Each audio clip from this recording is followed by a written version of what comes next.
I think that's about as best I could do here. I'm in downtown Austin. That's the capital. It's been a good 2 days. I came down to actually meet with a friend of mine in Marble Falls because I live in Dallas, and I've been to Austin a couple times for a couple of conferences, and I thought to myself, you know what? He's down in Marble Falls. I haven't driven that part of the state before, so I'll head down and meet him. Had lunch yesterday. Since I was going to be here, and it's a 4-hour drive, I figured, you know what? I just reach out to all my LinkedIn connections. I reached out to my Facebook connections. I reach out to my Twitter folks and just say, hey, who wants to meet with me? I'm in town for a couple of days. I just want to sit down with as many people as I can. It's hot. It says only 90, but it feels like it's a lot worse. It was interesting because what ended up happening was I got more meetings in the 2 days than I had in the last month in Dallas, partly because I was asking. You sit down and talk to someone in Dallas, the issue that you have is, I don't know how loud it is for doing that, but the problem that you have is, they're like, oh, you've been here.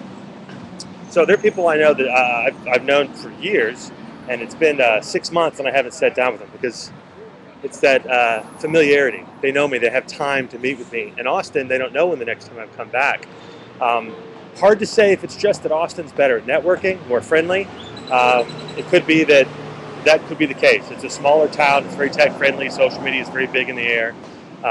In Dallas, maybe because it's so big, people just don't have time.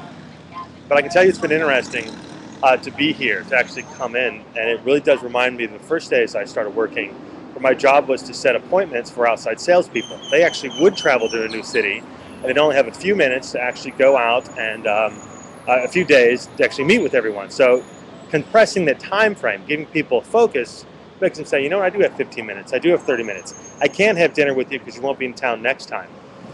It's a very useful lesson, one that I won't forget again, I'm hopeful. I love Austin, it's a great town. You know, I'm going to stay in Dallas, but if there's someone else I'd move, it's so beautiful down here. The weather's been perfect. So think of it this way, when the next time that you are in a city, the next time that you drive to an area that's a little further away than you, really take the time to figure out who you can meet and tell them, I'm only in town for a few days and I sell on an exclusive basis.